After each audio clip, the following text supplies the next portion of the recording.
Salam sejahtera buat kita semua. Baik, di sini saya akan mempresentasikan penulisan laporan bisnis dosen Purnamayanti Purba SEMM oleh Agung Suramana Kaban. Pengertian laporan bisnis. Laporan bisnis adalah suatu laporan yang memiliki sifat netral, tidak memihak, memiliki tujuan yang jelas, dan berisi rencana penyajian fakta kepada seseorang atau lebih untuk tujuan bisnis tertentu. Kegunaan penulisan laporan bisnis yang pertama itu yaitu untuk memonitor dan mengendalikan operasional perusahaan. Yang kedua, untuk membantu mengimplementasikan kebijakan-kebijakan dan prosedur yang ditetapkan oleh perusahaan. Yang ketiga, untuk memenuhi persyaratan-persyaratan hukum dan peraturan-peraturan yang berlaku bagi perusahaan.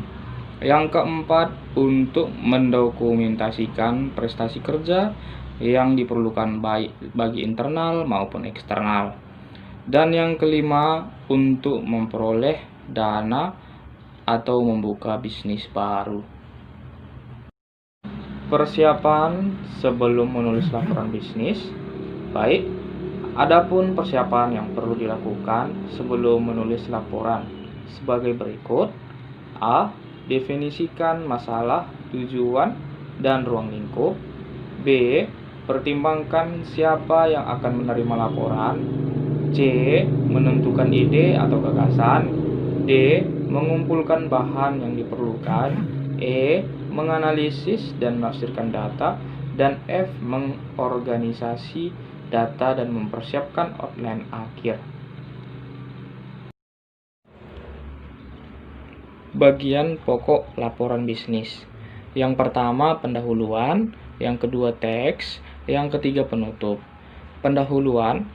Dalam bagian pendahuluan ada 11 hal yang harus dipertimbangkan, yang antara lain yaitu pemberi kuasa, layout dan rencana presentasi, masalah, maksud penulisan laporan, ruang lingkup, metodologi, sumber primer atau sekunder, latar belakang, definisi, keterbatasan, dan rekomendasi. Sedangkan teks yang kedua, teks adalah bagian terpanjang dalam laporan bisnis. Dalam bagian ini membahas dan mengembangkan hal-hal yang penting secara rinci. Dan yang ketiga yaitu tadi penutup. Bagian dari penutup adalah seperti rangkuman, kesimpulan, rekomendasi, rencana tindakan, dan proposisi. Membuat laporan bisnis yang baik. Meskipun suatu laporan memiliki berbagai variasi ataupun jenis, paling tidak suatu laporan bisnis yang baik mencakup 3 hal, yaitu yang pertama, akurat, yang kedua, keputusan yang baik, yang ketiga, format, gaya, dan organisasi yang responsif. Yang akurat contohnya, menjelaskan fakta atau peristiwa yang terjadi secara konkret. Yang kedua, laporkan semua fakta yang relevan. Yang ketiga, tempatkan fakta yang ada dalam suatu perspektif. Yang keempat, berikan bukti-bukti terhadap kesimpulan yang Anda buat. Yang kelima, sajikan hanya bukti yang valid dan mendukung kesimpulan. Yang keenam, jaga bias pribadi Anda dalam suatu laporan. Dan yang kedua, keputusan yang baik. Itu memiliki contoh. Yang pertama, adanya ide pokok pada permulaan suatu laporan. Yang kedua, melihat fakta-fakta yang tersedia. Yang ketiga, menerima uraian atau cerita secara menyeluruh. Yang keempat, menggunakan bahasa yang mudah dimengerti. Yang kelima, mempelajari sesuatu yang dapat membuat pekerjaan atau tugas-tugas mereka menjadi lebih mudah. Yang ketiga, format, gaya, dan organisasi yang responsif. Memiliki contoh dalam diungkapkan dengan pertanyaan.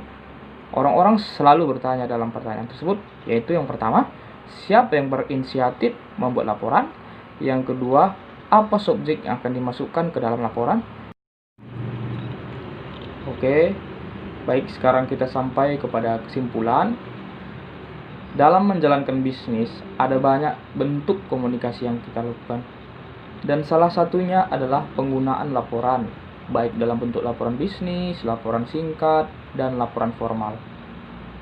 Penulisan pada setiap laporan memiliki format yang berbeda-beda. Aturan penggunaan laporan juga disesuaikan dengan situasi dan keperluannya. Dalam penulisan laporan yang baik, selalu ada bagian pendahuluan, isi, dan penutup. Sekian dan terima kasih.